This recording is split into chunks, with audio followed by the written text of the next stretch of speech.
TV पे हमारा और आपका साथ कमोबेश 2:36 के करीब तक रहेगा। और शहर में आप भी जाग रहे होंगे इस वक्त, और वैसे तो उमूमन अफ्तार से शहर में के दरमियान को इतना ज़्यादा टाइम नहीं है कि लोग बहुत कम ही सोते हैं, और एक बार फिर शहर के बाद जो है वो अपने सहरी खाने के बाद ही आप नमाज़ अदा करते हैं और इसके बाद सोते हैं।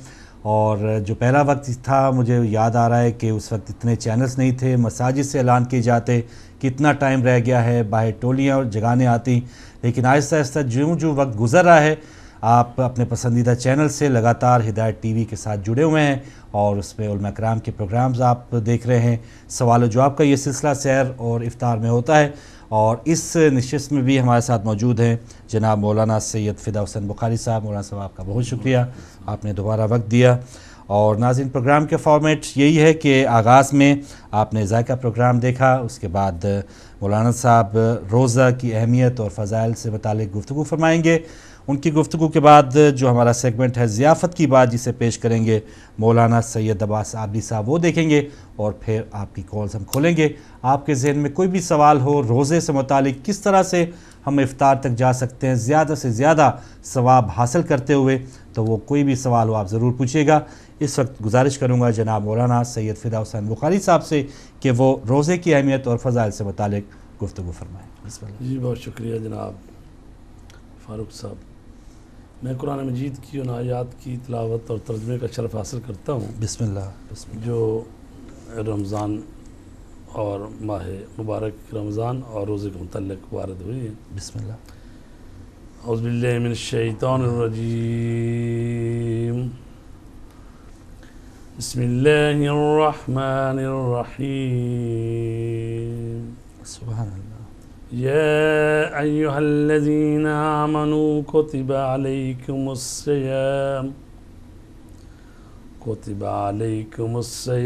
कमा कुतिबा अलल्लज़ीना मिन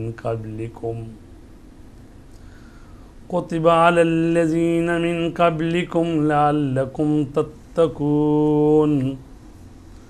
साहिबान ईमान, तुम्हारे ऊपर रोज़े इसी तरह लिख दिए गए हैं जिस तरह तुम्हारे पहले वालों पर लिखे गए थे, शायद तुम इसी तरह मुत्तकी बन जाओ। अय्यामम मअदूदात फमन कान मिनकुम मरीज़न औ अला सफरिन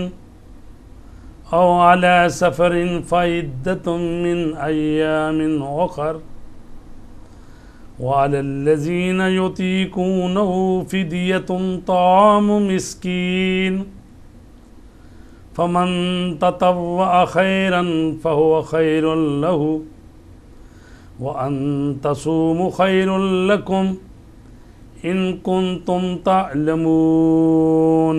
सुभान अल्लाह। ये रोज़े सिर्फ़ चंद दिन के हैं, लेकिन इसके बाद भी कोई शख्स मरीज़ है या सफ़र में है तो इतने ही दिन दूसरे ज़माने में रख लेगा। और जो लोग सिर्फ़ शिद्दत और मुशक्क़त की बिना पर रोज़े नहीं रख सकते हैं, वो एक मिस्कीन को खाना खिला दें, और अगर अपनी तरफ से ज़्यादा नेकी कर दें तो और बेहतर है। लेकिन रोज़ा रखना बहरहाल तुम्हारे हक़ में बेहतर है अगर तुम साहिबान इल्म ख़बर हो। शहर रमज़ान अल्लज़ी उन्ज़िल फ़ीहिल क़ुरआन हुदल लिन्नासि व बय्यिनातिन मिनल हुदा वल फ़ुरक़ान फ़मन शहिद मिनकुमुश शहर फ़लयसुम वमन कान मरीज़न औ अला सफ़रिन फ़इद्दतुन मिन अय्यामिन उख़र युरीदुल्लाहु बिकुमुल युस्र वला युरीदु बिकुमुल उस्र वलितुकमिलुल इद्दह वलितुकब्बिरुल्लाह अला मा हदाकुम वलअल्लकुम तशकुरून। माह रमज़ान वो महीना है जिसमें कुरान नाजिल किया गया है, जो लोगों के लिए हदायत है, और इसमें हदायत और हक़ व बातिल के इम्तियाज़ की वाज़ेह निशानियाँ मौजूद हैं। लिहाजा जो शख्स इस महीना में हाज़िर रहे उसका फ़र्ज़ है कि रोज़ा रखे, और जो मरीज़ या मुसाफिर हो वो इतने ही दिन दूसरे ज़माने में रखे। खुदा तुम्हारे बारे में आसानी चाहता है, ज़हमत नहीं चाहता। और इतने ही दिन का हुक्म इसलिए है कि तुम अदद पूरे कर दो और अल्लाह की दी हुई हदायत पर उसकी किबरियाई का इकरार करो, और शायद तुम इस तरह उसके शुक्रगुज़ार बंदे बन जाओ। वइज़ा सअलक इबादी अन्नी फ़इन्नी करीब उजीबु दअवतद्दाइ इज़ा दअनी फलयस्तजीबु ली फलयुमिनू बी लअल्लहुम यरशुदून।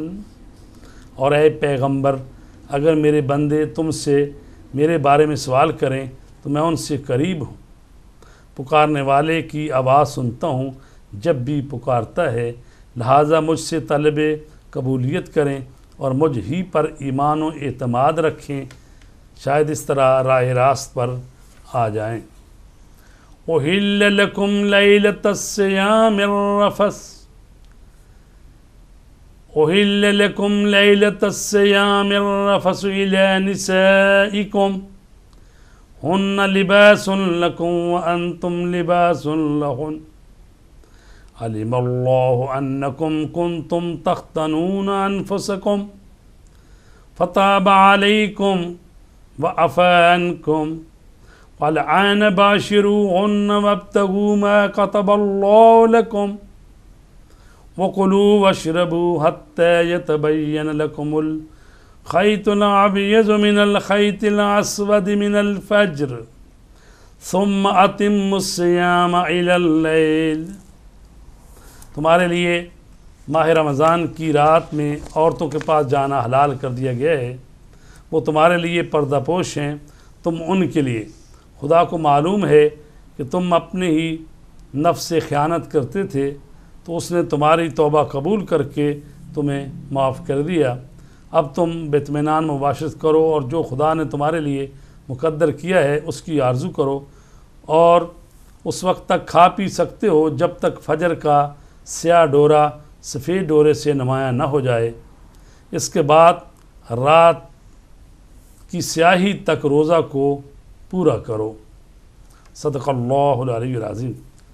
अज़ीज़ान निगरामी, हमने ये चंद आयात कुरान मजीद की जो पढ़ी हैं, इसमें रोज़े का हुक्म है और फिर किन लोगों के लिए रोज़े का हुक्म नहीं है, वो मरीज़ हैं और मुसाफिर हैं। और फिर ये भी बता दिया गया है कि आपने सहरी जो खानी है और वो कब तक है, वो भी बता दिया कि जब फजर का जो स्याह डोरा सफ़ेद डोरे से नुमायाँ हो जाए उस वक्त तक खा पी सकते हैं। और फिर रोज़ा रख के कब तक पूरा करना है वो भी बता दिया। सुम्मा अतिम्मुस्सियाम इलल लैल, फिर रोज़े को रात तक पूरा करना है। तो लिहाजा सूरज के गुरूब होते ही रात नहीं होती, रात जो है कुछ देर बाद जब स्याही फैलती है वो सुर्खी गायब होती है, तो उस वक्त तो इसलिए हम एहतियात करते हैं और जब रोज़ा रखते हैं तो रात जब शुरू होती है उस वक्त तक रोज़ा रखते हैं, चूँकि कुरानी हुक्म है सुम्मा अतिम्मुस्सियाम इलल लैल। सुभान अल्लाह। और जो इसमें चीज़ें आई हैं और वो ये है कि जो शख्स जिसमें रोज़ा रखने की ताकत नहीं है, उसके लिए मुशक्क़त है, उसको चाहिए कि वो फ़िदिया दे, ताआम मिस्कीन, एक मिस्कीन को खाना खिला दे। बिल्कुल सही। तो इसमें फ़ुक़हा ने ये कहा है कि मसलन एक मुत्ताम दे 750 ग्राम बनेगा जी, तो उसका जो है वो फ़िदिया दे दे। अगर कोई शख्स मरीज़ है, वो रोज़े नहीं रख सकता या पिछले साल भी नहीं रखे थे, इस साल भी नहीं रख सकता, तो उसको चाहिए कि मसलन पूरे 30 दिनों के हिसाब से वो हर रोज़ का जो हिसाब बनता है मसलन 30 दिनों का जी। वैसे तो इस मुल्क में रहते हुए वो 3 पाउंड की भी एक टाइम पे खुराक खा जाते हैं लोग जी। तो अगर 30 दिनों का हिसाब किया जाए तो 90 पाउंड मसलन बनते हैं। ठीक है। तो चलो कुरान मजीद कह रहा है फमन ततव्वा खैरन फ़हुव खैरुन लहू, अगर ज़्यादा भी नेकी कर दोगे तो तुम्हारे लिए ही बेहतर है, यानी ज़्यादा दे देना चाहिए। तो मसलन तकरीबन 100 पाउंड जो है वो पूरे महीने का। लेकिन ये अगर कोई बिल्कुल दकीक हिसाब करना चाहता है तो ज़ाहिर से कम भी बन सकते हैं, ठीक है। तो देने चाहिए जो रोज़े नहीं रख सकते। और फिर कहा गया है कि ये जो शहर रमज़ान है इसकी फजीलत क्या है कि इसमें कुरान मजीद नाजिल हुआ है जो इंसानों के लिए हिदायत बनकर आया है। और फिर ये भी कहा गया है कि जब मरीज़ हो या मुसाफिर हो तो रोज़े ना रखो। और ये भी कहा गया है कि युरीदुल्लाह बिकुमुल युसरा, अल्लाह तुम्हारे लिए आसानी चाहता है, तुम्हारे लिए मुशक्क़त नहीं चाहता। तो जब अल्लाह तबारक ताला ये हुक्म दे रहा है कि अगर मरीज़ हो या मुसाफिर हो तो रोज़ा ना रखो, तो अब अगर फिर भी कोई कहे कि नहीं मुझे ज़रूर रोज़ा रखना है सफ़र में, या बीमार है या बीमारी बढ़ जाएगी, तो फिर भी वो रोज़ा रखे, तो इसका मतलब है वो खुदा की दी हुई छूट पर राज़ी नहीं है, वो ख़ुद से ही यानी ज़्यादा ही बड़ा मुसलमान बनना चाहता है। तो ये इसकी गुंजाइश नहीं है। और साथ ये भी कहा कि ऐ मेरे रसूल, जब तुमसे सवाल करते हैं मेरे बंदे कि मैं कहाँ हूँ, तो कह दो फ़इन्नी करीब, मैं तो करीब ही हूँ, सुभान अल्लाह, और मैं सुनता हूँ उसकी आवाज़ को जो मुझे पुकारता है दुआ के लिए, तो मैं उसकी दुआ को मुस्तजाब करता हूँ। बस उनको चाहिए मुझ पर ईमान रखें और राह रास्त, शायद इसी तरह राह रास्त पर आ जाएं। और फरमाया गया है कि माह रमज़ान की रातों में औरतों के पास जाना तुम्हारे लिए हलाल करार दे दिए गए, क्योंकि जब शुरू में रोज़े फ़र्ज़ हुए हैं तो उस वक्त ये मिलता है रवायत में कि इब्तिदाई इस्लाम में इशा के बाद से रोज़े की पाबंदियाँ शुरू हो जाती थी, ठीक है। लेकिन बाद मुसलमानों ने, जिनमें बड़े बड़े नाम भी शामिल हैं, हुक्म खुदा से ख़यानत की और फिर आकर रसूल अकरम सल्लल्लाहु अलैहि वसल्लम के सामने तौबा की। परवरदिगार ने इस पाबंदी को उठा लिया और यानी औरतों के नज़दीक जाना जो है माह रमज़ान की रातों में जायज़ करार दे दिया। यानी शुरू में ये जायज़ नहीं था, इधर मगरब रोज़ा अफ्तार हुआ तो इशा तक, और उसके बाद इशा के बाद पाबंदियाँ शुरू हो गई, तो यानी करीब नहीं जा सकते जैसे।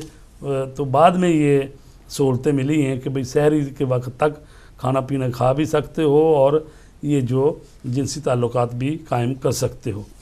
तो और फिर बहुत बेहतरीन ताबीर की गई है कि औरतें तुम्हारे लिए लिबास हैं और तुम औरतों के लिए लिबास हो। तो ये हमने बता ही दिया कि रोज़ा जो है वो कब तक पूरा करना है, वो कुरान मजीद में बता दिया। इफ्तार का टाइम जो है बिल्कुल कुरान पाक में मौजूद है। बहुत शुक्रिया मौलाना साहब। नाज़रीन, कुरान पाक की रोशनी में रमज़ानुल मुबारक की अहमियत और फजीलत पर आपने मुख्तलिफ़ हवाला जात सुने। अगला जो सेगमेंट है हमारा ज़ियाफ़त की बात, इसमें मौलाना सैयद अब्बास आब्दी साहब जिसे पेश करते हैं, कुछ ही देर में हम वो आपके लिए पेश करेंगे और उसके बाद आपकी कॉल्स खुलेंगी और उसमें आप कोई भी ज़हन में सवाल हो रमज़ानुल मुबारक से मुतालिक आप सवाल कर सकते हैं। पहले ये सेगमेंट देखते हैं ज़ियाफ़त की बात और फिर वापस जी नाज़रीन, ज़ियाफ़त की बात सेगमेंट आपने सुना जिसे पेश कर रहे थे मौलाना सैयद अब्बास आब्दी साहब। सारवी हिदायत जारी है और आज इंतहाए सैर लंदन में 2:36 है। कुछ ही देर में टेलीफोन नंबर्स आपकी स्क्रीन पर बल्कि आ रहे हैं, तो आप हमारे साथ शामिल हो सकते हैं। आपके जहन में जो भी सवाल हो आप ज़रूर पूछिए। और एक बहुत ही अहम तरीन जो सवाल है वो मैं मौलाना साहब से पूछ लेता हूँ। मौलाना साहब के रोज़ा जो है वो किन चीज़ों से टूटता है या बातिल होता है, क्योंकि हमारे जिन नाज़रीन को नहीं पता कि वो इतनी मेहनत करें, इबादत भी करें और खुदा न खासा उनका रोज़ा टूट जाए, तो किन चीज़ों से रोज़ा टूटता है? जी, बड़ा अहम और अच्छा सवाल। पहली चीज़ जिससे रोज़ा टूटता है वो है खाना पीना, ठीक है। खाने पीने से रोज़ा टूटता है जी। और दूसरी चीज़ है जमा करना, ठीक है, यानी जिनसी ताल्लुकात कायम करना, ठीक है, उससे रोज़ा टूट जाता है। तीसरी चीज़ है इस्तिमना, यानी कोई ऐसा काम करना जिससे मनी खारिज हो जाती है, ठीक है, उससे रोज़ा टूट जाता है। और चौथी चीज़ है अल्लाह तबारक ताला, रसूल अकरम सल्लल्लाहु अलैहि वसल्लम और उनके जानशीनों पर यानी झूठ बांधना। अच्छा। और एहतियात वाजिब की बिना पर जनाब फ़ातिमा ज़हरा सलामुल्लाह अलैहा पर भी, यानी उनकी हदीस नहीं है, मसलन रसूल पाक की हदीस नहीं है, अच्छा, तो ऐसे खुद से बना के कह दी जाइए रसूल पाक की हदीस है। अल्लाह अकबर। यानी कोई ऐसा कौल उनकी तरफ मंसूब कर देना जो उनकी बात है नहीं जी। तो कहा जाए कि जी उन्होंने फरमाया, उन्होंने कहा, तो इससे भी रोज़ा टूट जाता है। अल्लाह और रसूल और अहले बैत अतहार खुसूसन आइम्मा था जो हैं आइम्मा अतहार, जी उनकी तरफ झूठ मंसूब करने से रोज़ा टूट जाता है। उसके बाद गुबार हलक तक पहुंचाना एहतियात वाजिब की बिना पर, जी यानी बड़ा गलीज गुबार, गाढ़ा गर्दो गुबार उड़ रहा आंधी है, जी। मुंह खुला होगा तो अच्छा। वो सारा आंधी आई तो चला गया अंदर, चला गया, जी। क्योंकि जो भी चीज़ हलक से नीचे उतरेगी ना, वो चाहे खाने पीने वाली चीज़ हो, हाँ। चाहे वो खाने पीने काम ना भी आती हो, वो भी अगर अंदर चली जाएगी। जैसे वो सब अमूमन तीली मुंह में रख ली, या जी। कोई चीज़ आपने, कोई लकड़ी स्टिक है वो आपने वैसे, या पेन चबा रहे हैं, जी, तो जी। जैसे कोई उसका कुछ ज़रा अब चला उसका गया, प्लास्टिक का हो या दूसरा हो या वुड हो जी, या कुछ भी, जी। जो भी चीज़ अगर निकल हलक के जाएगा नीचे चली गई। तो उससे रोज़ा टूट जाता है। ठीक। अज़ान सुबह तक जनाबत, हैज़ या नफास की हालत में बाकी रहना, अच्छा। यानी ये हालत हैज़ नफास तो ख़वातीन के लिए है, इनका। मर्द के लिए है। रात को किसी वक्त वो यानी उस पर गुस्ल वाजिब हो गया, जी। या उसने खुद कर लिया अपने ऊपर गुस्ल वाजिब, तो अब अज़ान से पहले पहले उसको क्या करना है, गुस्ल करना है। अच्छा। अगर वो सुस्ती करे तो लेटा रहे और वो अज़ान हो गई, जी। तो अज़ान से पहले पहले उसको पाक हो जाना चाहिए गुस्ल करके। तो जब यानी सुबह की अज़ान हो रही हो उस वक्त रोज़ा शुरू होता है, जी। तो अगर जानबूझ के ऐसा किया तो रोज़ा उसका बातिल हो जाएगा। ठीक है। लिहाजा अगर वो पानी नहीं है या पानी अगर बहुत ज़्यादा ठंडा है तो वो बीमारी बनने का ख़तरा है या कुछ और मसाइल है, तो उसको तयम्मुम करना चाहिए। फिर अच्छा। गुस्ल के बदले तयम्मुम करना चाहिए, यानी जो अज़ान से पहले उसको पाकीज़गी की हालत में होना चाहिए। दाखिल होना चाहिए। जी। तो अज़ान सुबह तक अब अगर जनाबत की हालत पर बाकी है तो उसका रोज़ा वो बातिल है। ठीक है।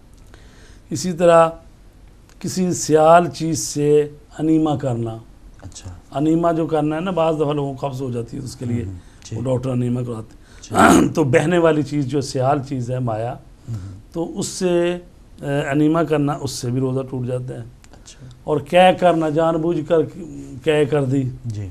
तो उससे भी रोज़ा टूट जाता है। अच्छा। तो ये 8 चीज़ें हैं। जी। और बाकी ये आयतुल्लाह सिस्तानी जो मुज्तहिद असर हैं उनके नज़दीक, अच्छा। बाकी जो आयतुल्लाह उज़्मा सैयद अली ख़ामेनी या दूसरे मुज्तहिद हैं, आयतुल्लाह हाफ़िज़ बशीर साहब या दूसरे जो है, तो उनके नज़दीक जो है ना, वो जो पानी में सर को डुबो दिया जाए, पूरे सर को, जी।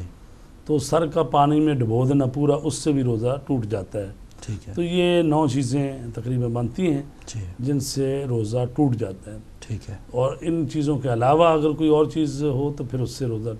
और ये भी खाना पीना जो है, ये भी जानबूझ के खाया पिए जाए। रोज़े की हालत में था और बाहर से आया और मसलन फ्रिज खोली और पानी पी लिया या कोई चीज़ सही। खा ली जी। भूल के, जी। तो ज़ाहिर है कि उसका रोज़ा सही है, क्योंकि है। जानबूझ के खाएगा फिर टूटेगा। लेकिन अगर भूल जाए, जी। लेकिन जो ही याद आए, अगर वो खा रहा है कोई चीज़ तो फ़ौरन वाला मुँह से निकालेगा, जो ही याद आए। ये नहीं कहे कि भी आधा नवाला तो खा लिया, बस आधा ही रह गया। अच्छा, एक दिलचस्प इसमें सुना हुआ है कि कोई भूल में कोई अगर कुछ खा पी रहा है तो उसको रोके टोके ना, ये ना कहे वो तेरा रोज़ा सी, या अगर हाँ, खा ये रहा है, तो ये दूसरे आदमी की बात है ना, जी। जी।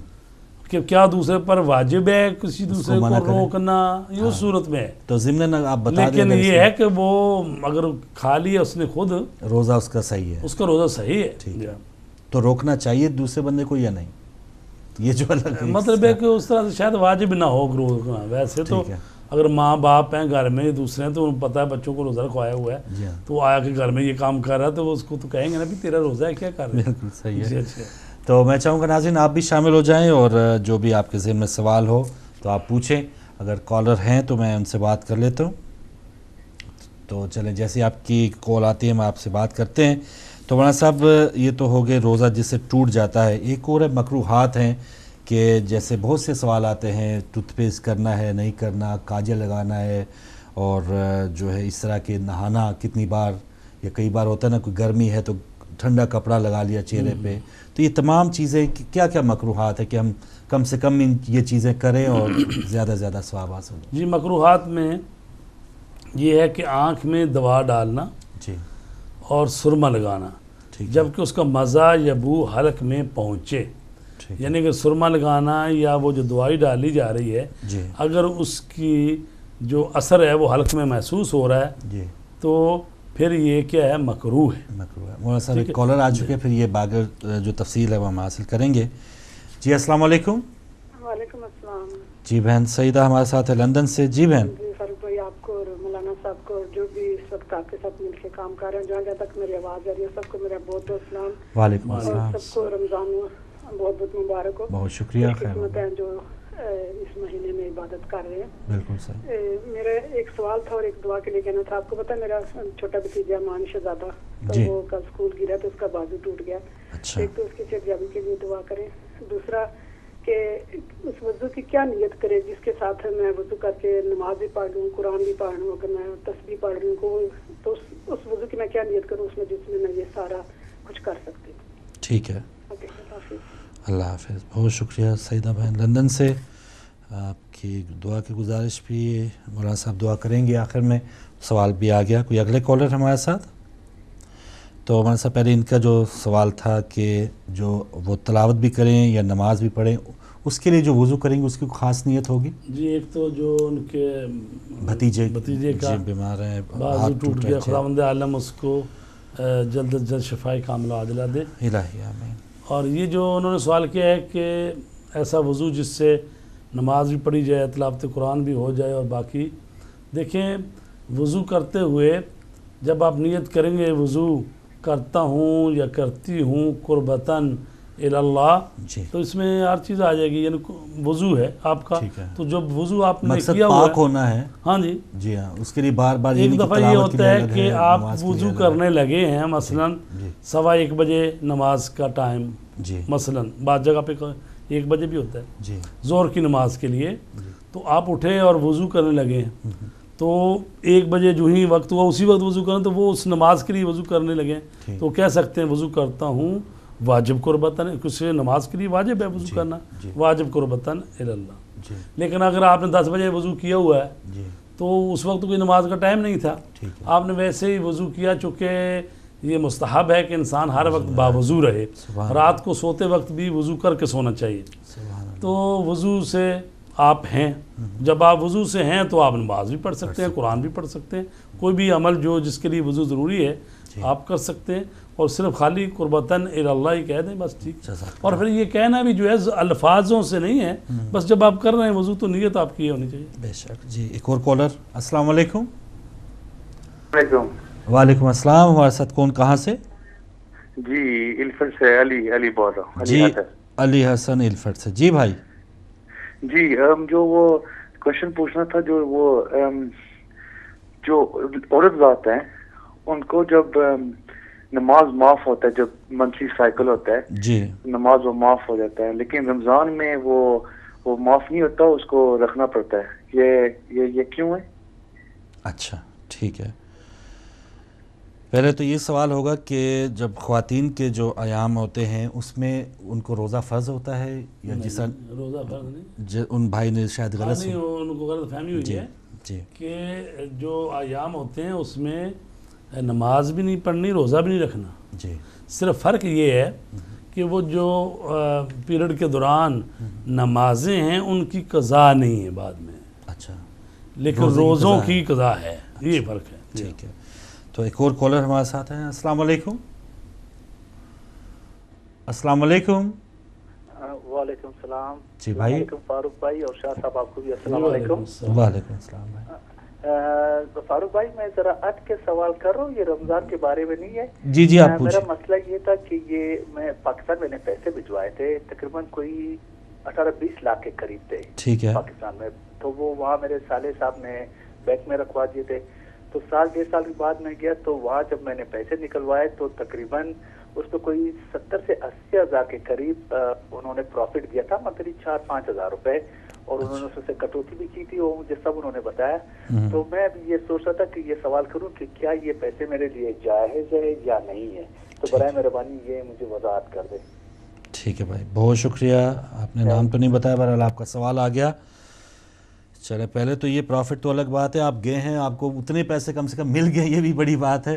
प्रॉफिट का मौलाना साहब बताते हैं कि वो 70-80 हज़ार रुपये जायज़ है या नहीं? जी हाँ, अक्सर फुक़हा तो यही कहते हैं कि जो आप बैंकों में पैसे रखते हैं इस नीयत से, जी, वो जैसे हिफाजत के लिए और उससे, तो ये नीयत तो नहीं है कि मैं ये रख रहा हूँ ताकि इससे सूद हासिल करूँ, जी, तो वो जायज़ है। ठीक है। वो जो कुछ देते हैं उससे, वो और कह रहे बात थे तो कुछ ये भी कटौती क्या- भी हुई है उसमें, कुछ कटा के और उसके बाद जो अच्छा। टोटल बैलेंस हुआ है वो उनका कुछ तो वो ये भी कहते हैं कि वैसे भी मसलन 10-12% वो जो अजाफी देते हैं, जी, तो उस पर तो इतना साल के बाद मसलन 100 रुपये की वैल्यू 90 रुपये 85 रुपये ही रह जाती वैसे भी गिर जाती है, है। वैसे जी। भी 1 साल के बाद। ठीक है। लेकिन फिर भी अगर वो ज़्यादा एहतियात करना चाहें तो जाहिर है कि इन पैसों को वो किसी खर्च कर देंगे, किसी गरीबों पर, अगर ठीक हिम्मत करते हैं तो। जी, ज़रूर। हाँ, वैसे बार जायज़ है वो। ठीक है। एक और कॉलर है हमारे साथ। अस्सलाम वालेकुम। अस्सलाम वालेकुम। हेलो जी, आवाज़ आ रही है मेरी जी आपको? जी भाई, आपकी आवाज़ आ रही है, अपना नाम बता दें। जी, हसन बात कर रहा हूँ मैं। जी हसन साहब। असल में मेरे 2 सवाल हैं। एक थोड़ा सा मुझे खुद कंफ्यूजन है। जी मैं भी एक दूसरे चैनल पे प्रोग्राम देख रहा था जो था चांद की रोज़ के हवाले से। जी यूके बेस्ड प्रोग्राम था, तो उसमें काफ़ी सारे उलमा और हमारे भी मसलक के उलमा थे। जी तो मुख्तसर है कि कोई मतलब इत्तेफाक नहीं हो पाया। तो वो यही था कि क्या वजह है कि एक ही दिन दोनों मसालिक जो हैं वो नहीं कर पाते, जी। रोज़ा या ईद।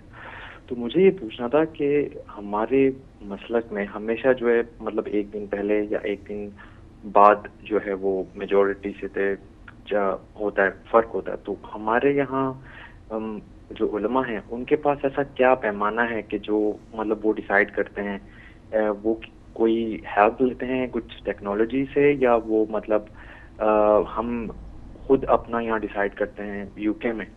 एक तो मुझे प्लीज इस पे थोड़ा सा मुझे क्लियर कर दें। दूसरा ये कि मैं लेट जॉब करता हूँ, नाइट फिनिश लेट घर पर आता हूँ, जी। तो इशा की और मगरिब की नमाज में कब तक पढ़ सकता हूँ? उसका कब तक वक्त है, मतलब इंतहाई वक्त तक कब तक है कि मैं आके पढ़ लूँ नमाज, या मुझे वो कज़ा ही पढ़नी पड़ेगी घर आकर?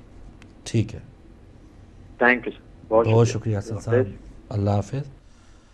आपके दोनों सवाल नोट कर लिए हैं। और एक तो हसन भाई की कन्फ्यूजन है, बल्कि हसन की भाई की क्या सबकी कन्फ्यूजन है कि हम इकट्ठा रोज़ा इकट्ठी ईद जो है वो इस पर इत्तेफाक क्यों नहीं हो पाता, और हमारे उलमा के पास क्या ऐसा पैमाना है कि अगर हम इस पर कारबंद हैं तो हमें पूरा इत्मीनान है कि नहीं, एक दिन हम जो आगे पीछे हैं वो हम बिल्कुल सही कर रहे हैं। ऐसा है कि पहली बात तो ये है कि पूरी दुनिया में एक ही दिन ईद और एक ही दिन रोज़ा या दूसरे इस्लामी महीने शुरू तो हो नहीं सकता, क्योंकि हदीस तो ये है ना कि जहाँ पर आप मौजूद हैं वहाँ पर आप आँखों से चाँद को देखें, सही है। तो मसलन रोज़ा शुरू करें और फिर आँखों से चाँद को देखेंगे महीने के एंड पे, तो वो आप ईद करें। ठीक है, तो आँखों से देखना है ये चाँद को। ठीक। तो ज़ाहिर है कि 24 घंटे में वो दिन रात वो तब्दील होते हैं, तो ज़ाहिर है एक ही दिन में तो हो ही नहीं सकता। सही। जहाँ आधी वो रात है और आधा दिन है, तो उस हिसाब से 12 दिन का फ़र्क तो हो ही जाएगा। ठीक, ये तो होना ही है। अब आगे बात ये कि उलमा में जो इख्तलाफ होता है उसकी वजह से उनके जो अपने फतावा हैं उनकी वजह से होता है। अच्छा। अब ये कहा गया है कि चाँद को अपनी आँख से देखो, तो कुछ मुज्तहिद ऐसे हैं जो कहते हैं कि बग़ैर दूरबीन के सिर्फ आँखों से देखो, अच्छा, अगर नज़र आ जाए तो ठीक। ठीक। कुछ मुज्तहिद हैं वो कहते हैं नहीं, दूरबीन का इस्तेमाल भी जायज़ है। सही। तो जाहिर है कि वो जो उस मुज्तहिद के फॉलोअर हैं हाँ। वो कहते हैं जी भाई ऐसे तो नज़र नहीं आ रहा। ठीक है जी। ठीक। तो दूरबीन से अगर नज़र आ गया तो जो दूसरे मुज्तहिद के फॉलोअर हैं, चूँकि फतवा इख्तलाफ हो जाएगा। बाज़ का उफ़क़ का है, बाज़ ने कहा कि अगर मसलन किसी भी एक मुल्क में चाँद नज़र आ जाए, उस मुल्क के उस बलद के साथ दूसरे मुल्क जिनकी रात मुश्तरका है, अगर उनमें वो सब में हो जाएगा, वो चाँद नज़र आ गया, ईद या मसलन रमज़ान हो जाएगा। तो ये फ़र्क जो है ये मुख्तलिफ़ फतावा की वजह से भी ये फ़र्क आता है। ठीक है। ठीक है। और फिर ये भी है कि कुछ लोग इस बात पर भी बज़ेद होते हैं कि जी सऊदी अरब में जो ऐलान होगा हम उसको ही फॉलो करेंगे, हालांकि वो रहते यूके में जी। बात तो ये है कि यूके में नज़र आना चाहिए, सही है। क्योंकि यूके की इस तरह की पोजीशन है, यहाँ पर कोई नज़र आता कम है या बादलों की वजह से, या तो लिहाजा इस मुल्क की सबसे ज़्यादा प्रॉब्लम है। वइल्ला पाकिस्तान जो है मसलन अपने मुल्क की बात करें तो वहाँ पर तो रोयत हलाल कमेटी बनी हुई है जी, जिसमें शिया सुन्नी वहाबी देवबंदी सारे ही सब मौजूद हैं। तो अब वहाँ को झगड़ा होता है, वहाँ यानी वो देखते हैं और चांद ऐलान कर देते हैं। तो भाई मेरे ये इस मुल्क में चूँकि चांद नज़र नहीं आता, जब चांद नज़र नहीं आता तो फिर हर एक के जो अपने अपना मिलाक और मेयार है या जिस मुजतहिद की वो फॉलो कर रहा है उसका जो मेयार है उसके मुताबिक वो करने की कोशिश करता है। ठीक है, तो अल्हम्दुलिल्लाह हमने तो अभी इधर मजलिस उलमा शिया यूरोप जो है वो पिछले 2 साल से ऐलान कर रही है और कोशिश हो रही है कि भाई वो एक ही चांद का ऐलान करे, इसलिए वो किसी ख़ास मुजतहिद की बात भी नहीं करते। तो वो लिहाजा वो जो इस्लामी मेयारात हैं उनके मुताबिक और बाकायदा ऑब्जर्वेटरी से भी होता है, उससे भी मदद लेती है, क्योंकि मुजतहिदों का भी ये भी है कि अगर आपको ऑब्जर्वेटरी के कहने पर इत्मीनान हासिल हो जाता है तो आप उस पर भी अमल कर सकते हैं, तो लिहाजा उस पर भी अमल हो जाता है। तो यानी इसको बात एक उनका जैसे है ना कि अक्सरियत का एक कॉन्सेप्ट ये भी कि जो अक्सरियत फैसला करती है शायद वो सही है, ये कोई तो ये तो इलेक्शन तो हो नहीं रहे कि भाई अक्सरियत जो वोट डालेगी। इसमें तो ये है कि वो अपने दीन ईमान का मामला है कि भाई मैंने रोज़ा रखना है, मेरा रोज़ा ख़राब ना हो जाए या ईद करनी है तो ये ना हो, तो लिहाजा जब तक इंसान को इत्मीनान ना हो जाए इस बात पर कि भाई जो मेरे मुजतहिद का फतवा है उसके मुताबिक, चूँकि अभी जो मुजतहिद हैं वो अपने अपने फतवा देते हैं, वो खुद मुजतहिद जो हैं वो खुद देखते तो नहीं है ना इधर आके चांद, वो तो फतवा दे दिया उन्होंने कि भाई अगर आपने खुद आंखों से देख लिया चांद बिस्मिल्लाह ईद कर लें, अगर ऑब्जर्वेटरी पर आपको इत्मीनान है उसके मुताबिक अमल कर लें, अगर जो मुस्लिमीन की जमात कह रही है लोगों में इतना ज़्यादा हो गया रुझान आपको इत्मीनान हासिल हो गया कर लें, तो लिहाजा उन्होंने तो कहा ये कर लें, लेकिन ज़ाहिर है कि मुख्तलिफ फतावा की वजह से ही ये इख्तलाफ मौजूद है। ठीक है, एक और सवाल था उनका लेकिन अगले कॉलर उनसे पहले बात कर लेते हैं। अस्सलाम वालेकुम। अस्सलाम वालेकुम व रहमतुल्लाह जनाब। वालेकुम अस्सलाम व रहमतुल्लाह। जनाब मेरा सवाल ये है, मैं पूछना चाहता हूँ कि जो एतकाफ है ये कम से कम कितने दिन या कितने वक्त का होता है जी, कम से कम इसकी जो वक्त है। ठीक है, ठीक है मोहतरम। और कोई सवाल है? बहुत शुक्रिया, आपका सवाल एतकाफ़ से मुतालिक नोट कर लिया है। अच्छा, हसन साहब का ही मौलाना साहब दूसरा सवाल था, लेट नाइट वो घर आते हैं तो मगरिब और इशा का जो वक्त है कि जो उनको कज़ा ना अदा करनी पड़े, वैलिड वक्त कब तक रहता है? ऐसे है कि मिड नाइट तक इशा का वक्त है। ठीक है, फ़र्ज़ करें आजकल 1 बजे जी जो मिड नाइट है तो 5 मिनट लगते हैं नमाज इशा पढ़ने में जी मुतवस्सतन, तो वो 12:55 तक ठीक जो है वो नमाज मगरिब का वक्त हो गया, और वो आखिरी जो वक्त है मखसूस है नमाज इशा के लिए, तो मिड नाइट के बाद फिर कहा गया है कि आप उसको क़ज़ा और अदा के लिए से ना पढ़ें, माफ़ी ज़ुम्मे के लिए से पढ़ लें, तो यानी वो मिड नाइट तक वक्त है। ठीक है, तो 1 बजे यानी उस वक्त अदा कर सकते हैं, यानी वो अदा की नीयत से ही कर सकते हैं। ठीक है, तो ज़ाहिर है कि पहले नमाज मगरिब पढ़ेंगे फिर इशा पढ़ेंगे जी। तो अगर वो इतना हो गया सिलसिला टाइम कम रह गया तो फिर वो सिर्फ इशा पढ़ेंगे। अच्छा, उस तरह से फिर नमाज मगरिब कज़ा हो गई है। ठीक, लेकिन बाज़ ये भी कहते हैं कि कोई बात नहीं, उसको अदा कज़ा के लिए से नाम माफ़ी ज़ुम्मे के लिए से पढ़ ले। ये तो है 1 बजे और उसके करीब करीब का जो टाइम, अगर वैसे 3-4 बज गया फजर से पहले नमाज तो उसका तो वक्त गया ना, वक्त चला कज़ा होगी। ठीक है। अच्छा, एक और सवाल आया था इत्काफ से मुतालिक कि वो कितना वक्त का होता है कम से कम? इत्काफ का जो वक्त है जी कम से कम 3 दिन है, 3 रोज़े रखने होते हैं। ठीक है, तो 3 दिन जो है ना कम से कम इसका इत्काफ होता 3 दिन का है। अच्छा, और उससे ज़्यादा भी हो सकता है। सही है। तो कोई अगले कॉलर हमारे साथ हैं? अस्सलाम वालेकुम। वालेकुम सलाम फरूक भाई। मौलाना साहब आप सबको माह रमजान मुबारक। मैं मोहम्मद अली लंदन से बोल रहा हूँ। जी मोहम्मद अली साहब बहुत शुक्रिया। जी हाँ जी, सवालों का तो बहुत ऊंचा लंबाई तक ढेर हो गया मेरे पास, लेकिन चलो मौलाना चले साहब एक-एक बैठे हुए करके। हैं, आपसे कुछ सवाल कर ही लेते हैं। बिस्मिल्लाह। पूरे रमजान में एक एक दो दो सवाल करेंगे, अल्हम्दुलिल्लाह शायद हमारे इल्म में और इजाफा हो जाए इंशाल्लाह। तो पहली बात तो यह है कि अभी आपने ही फरूक भाई बता रहे थे मौलाना साहब को कि वो कुछ लोग सर में पानी डालते हैं या तौलिया लेके वो सर पे रख लेते हैं। जी हाँ, तो ठंडक के अगर लिए। एक आदमी सर में पानी नहीं डालता लेकिन वो एयर कंडीशन के कमरे में जाके बैठ जाता है, ठंडा ठीक हो है। जाता है, उसका दिमाग भी ठंडा हो गया, वो भी ठंडा हो गया, रोजा भी ठंडा हो गया, अच्छा। तो वो क्या वो इस तरह कर सकता है?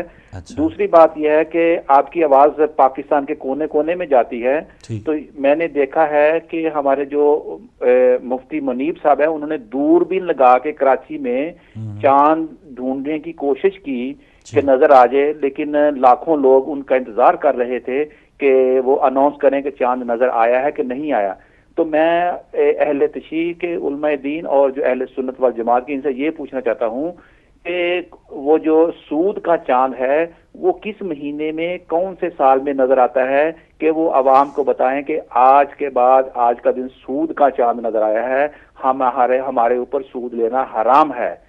तो दूसरी बात है कि मैंने रोजा रखा हुआ है मौलाना साहब, लेकिन मैं सूद भी ले रहा हूं, लेकिन मेरे लेने की वजह से एक बच्चा रोज मर्डर हो रहा है, क्या मेरा रोजा हो जाएगा ये सूद लेने से? जज़ाकुमुल्लाह खैर, बाकी सवाल इंशाअल्लाह ताला नेक्स्ट प्रोग्राम में करूंगा। बहुत शुक्रिया, जज़ाकल्लाह। मोहम्मद अली साहब लंदन से आप शामिल हुए प्रोग्राम में, आपके दोनों सवाल हमने नोट कर लिए हैं। और अगर कोई अगले कॉलर है हमारे साथ, आज इंतहा सहर जो है 2:36 तक प्रोग्राम रहेगा, और अगर आप कोई सवाल करना चाहें तो आप ज़रूर आ सकते हैं। नीचे अगले कॉलर हमारे साथ आ रहे हैं, पहले उनका सवाल शामिल कर लेते हैं। अस्सलाम वालेकुम। अस्सलाम वालेकुम, मैं जर्मनी से मिसेस बुखारी बात कर रही हूँ। जी बहन। हेलो। जी मिसेस बुखारी, आप जर्मनी से जी लाइव हैं। हाँ जी।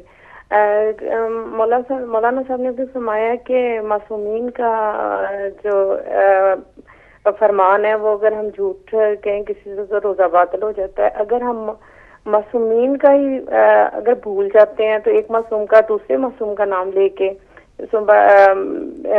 मेरे ख्याल में जैसे हज़रत अली अलैहिस्सलाम का कौल हो तो हम कहें कि ये हज़ूर सल्लल्लाहु अलैहि वसल्लम के हदीस है, तो क्या वो कहना गुनाह है कि जायज़ है? और दूसरा मेरा सवाल है रोजे के मुताल्लिक कि अगर रोजा रख के हम ले डॉक्टर को दिखाने जाते हैं तो क्या उससे रोजा टूट जाता है या मकरूह हो जाता है? डॉक्टर को दिखाने जाते हैं? सवाल दे दो।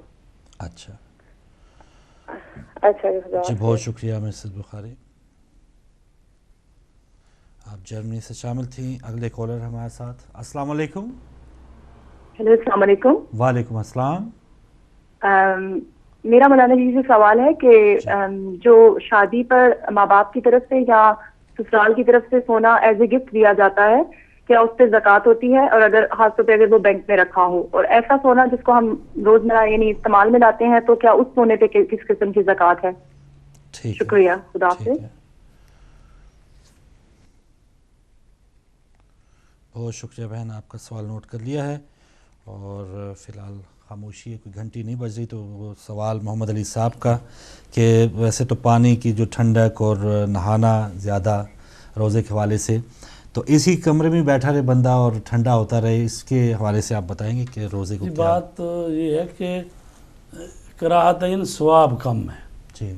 बार बार आदमी नहाए या प्यास लगी हुई है तो करूलियाँ करी जाए, तो उससे यानी रोज़े का सवाब कम होता है। सही। तो यानी रोज़ा टूटता नहीं है। ठीक है। और इसी तरह अगर और इसी तरह की एक शख्स है, उसको अल्लाह ने दिया हुआ है, यानी एसी भी है, सब कुछ है, तो वो क्या ख्याल है आपका? जरूर बाहर धूप में बैठा रहे। हाँ, अगर हम उसकी रूटीन में है, रूटीन में है, वो काम कर रहा है या दफ्तर में है, वहाँ एसी लगा हुआ है, तो या दफ्तर ही ऐसा है बहुत बड़ा और उसमें सब में एसी लगे हुए हैं, वो ड्यूटी पे गया हुआ तो आप में तो वो तो फ़राइज़ अपने अंजाम दे रहा है। ठीक है। तो लिहाजा इससे कुछ नहीं होता खास एहतमाम नहीं है कि मैं एसी में बैठूं, लाज़मी वो रूटीन है उसकी। जी, और रूटीन के मुताबिक एक बैठा हुआ है आदमी, तो वो क्या उसको ज़बरदस्ती को निकाले बाहर जी बाहर काम बाहर में। अच्छा, ऐसा नहीं है। एक और सवाल उनका है, लेकिन एक कॉलर है हमारे साथ, उनसे पहले बात कर लेते हैं। अस्सलाम वालेकुम। हेलो, अस्सलाम वालेकुम जी। वालेकुम अस्सलाम। हमारे साथ कौन, कहाँ से? जी, मैं ज़हीर हुसैन बोल रहा हूँ ब्रैडफोर्ड से। जी ज़हीर हुसैन साहब। फरूक भाई और मौलाना साहब को रमज़ान करीम मुबारक हो मेरी तरफ से। बहुत शुक्रिया भाई, आपको भी और मुबारक। फरूक भाई, मेरा क्वेश्चन ये है कि शाम के टाइम मैं स्विमिंग के लिए जाता हूँ। ठीक है। स्विमिंग के लिए जाता हूँ और उसके बाद हम स्टीमर में भी बैठते हैं। ठीक है। तो क्या मेरे रोजे की वैलिडिटी पे कोई फर्क पड़ता है या नहीं? ठीक है, बहुत काइंडली इसको थोड़ा एक्सप्लेन कर दें। ठीक है भाई। तो जब मैं स्विमिंग करता हूँ तो मेरा पूरा मतलब बॉडी पानी में नहीं होती। अच्छा। मेरा सर बाहर होता है। अच्छा, सर बाहर होता है। हाँ जी, अस्सलाम वालेकुम। बहुत शुक्रिया। वालेकुम अस्सलाम। ज़हीर हुसैन साहब ब्रैडफोर्ड से, आपका सवाल भी नोट कर लिया है। अच्छा, सूद से मुतालिक मोहम्मद अली साहब का कि रोज़ा भी है और सूद भी लिया जा रहा है, तो फिर रोज़े का सवाब कैसे मिलना मुमकिन? ऐसा है कि पहले भी ऐसे सवाल आए हैं जी। देखिए, एक दफ़ा ये कि शरीयत ने मसला फ़र्ज़ करो 10 चीज़ें हम पर फ़र्ज़ किए, नमाज पढ़ो, रोज़ा रखो, हज करो, ज़कात दो, ये चीज़ें जी। तो ये तो अंजाम देनी है। ठीक। अब एक तरफ से मना किया गया है कि मतलब झूठ ना बोलो, गिबत ना करो, सूद ना लो, ये है। ठीक है जी। ठीक। तो आदमी जो फ़राइज़ है वो अंजाम दे रहा है जी, और दूसरी जो चीज़ें उनमें से कोई ना कोई अंजाम वो भी दे रहा है जी। तो अब क्या किया जाए इससे कि ये कहा जाए कि भाई चूँकि तुम वो उधर कर रहे हो लिहाजा ये बिल्कुल इसका कोई फ़ायदा ही नहीं है, ये काम ही अंजाम ना दो। हाँ। ऐसी बात नहीं है। नेक काम करते हाँ, रहना। नेक काम अपनी जगह पे ठीक है जी। अगरचे उसका वो सवाब वो उतनी तो नहीं मिलता, लेकिन बहरहाल उसका जो शरीयत ने उस पर वाजिब करार दिया वो उसका वाजिब अदा तो हो ही रहा है। ठीक है जी।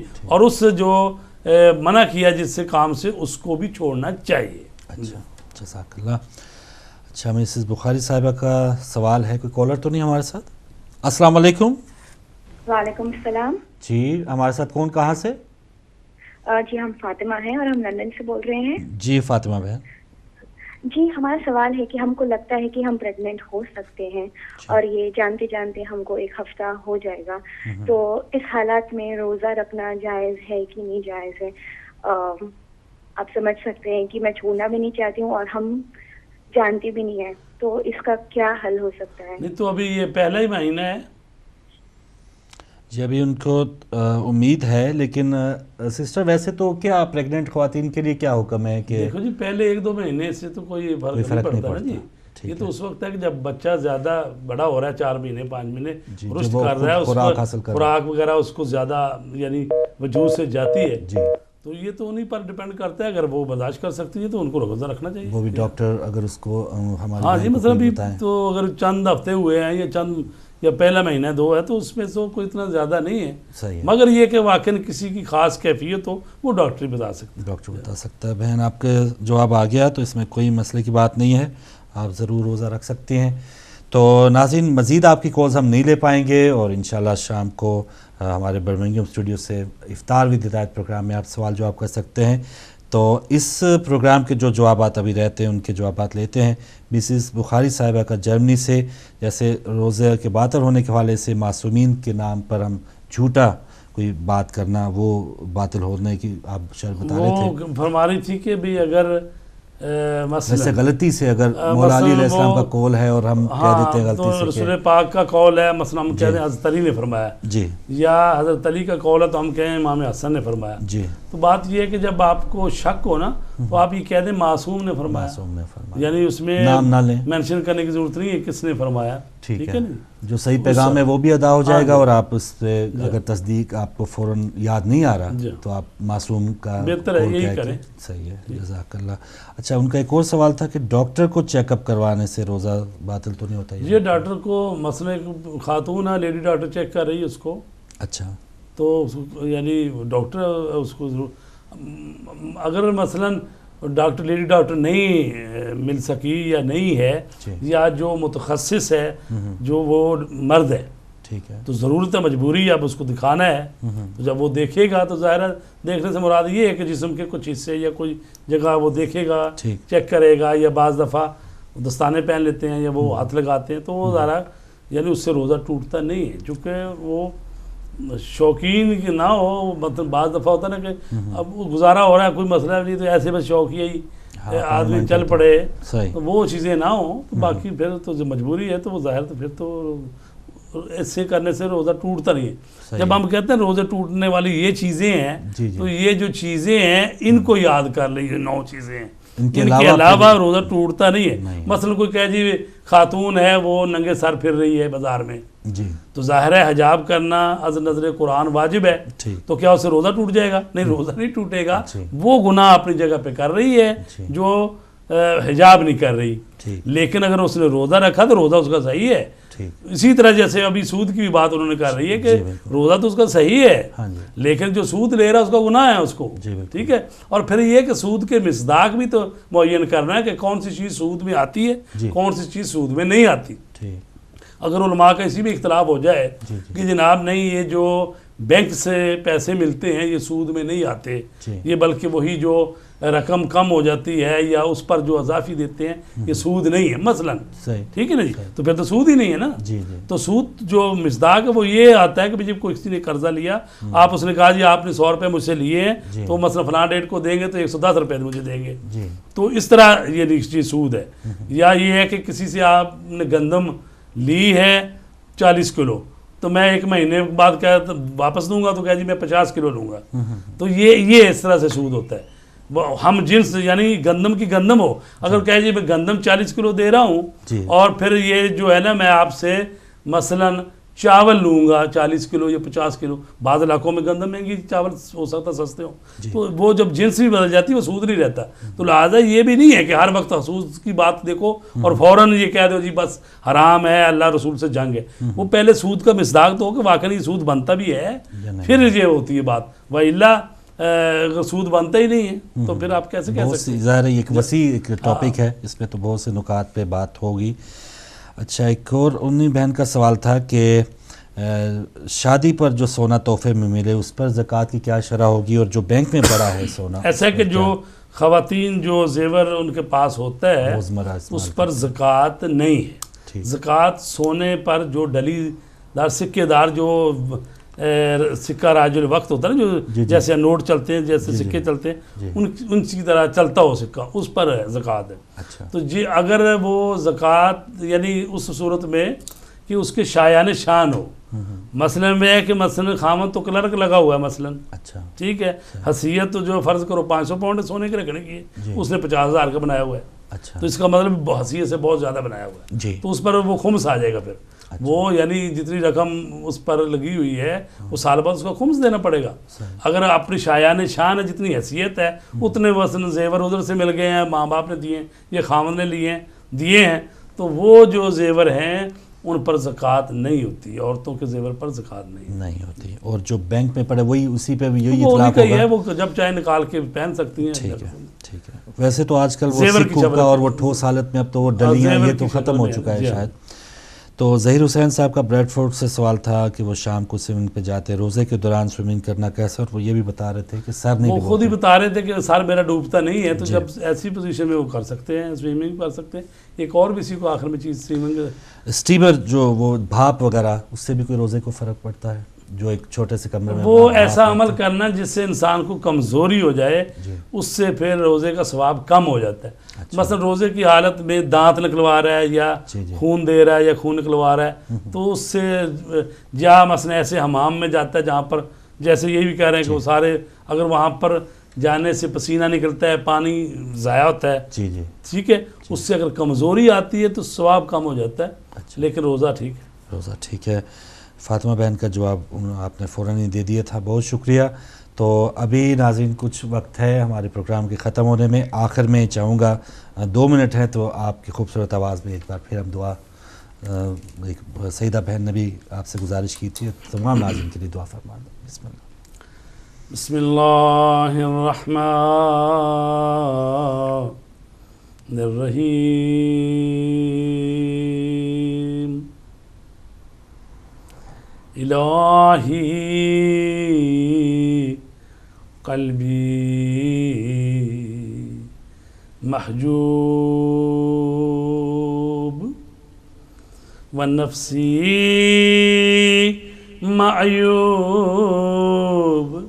वाकली मगलूब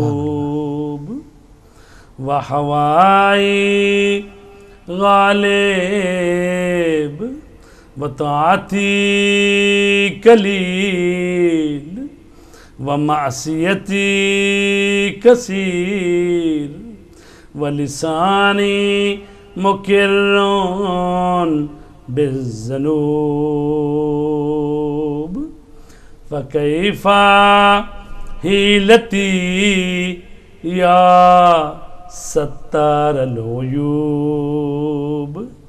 व या अल्लामल ग़ुयूब व या काशिफ़ल कुरूब इग़फ़िर ज़नूबी कुल्लहा बिहुर्मते मुहम्मदिन वाल मुहम्मद या गफ़्फ़ारो या गफ़्फ़ारो या गफ़्फ़ार बिरहमतिक या अरहमर राहिमीन।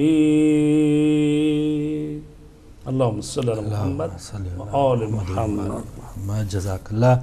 मौलाना साहब बहुत शुक्रिया, आपने वक्त दिया। इफ्तार में भी आप हमारे साथ थे, सैर हिदायत में भी आपने साथ दिया, जज़ाकल्लाह।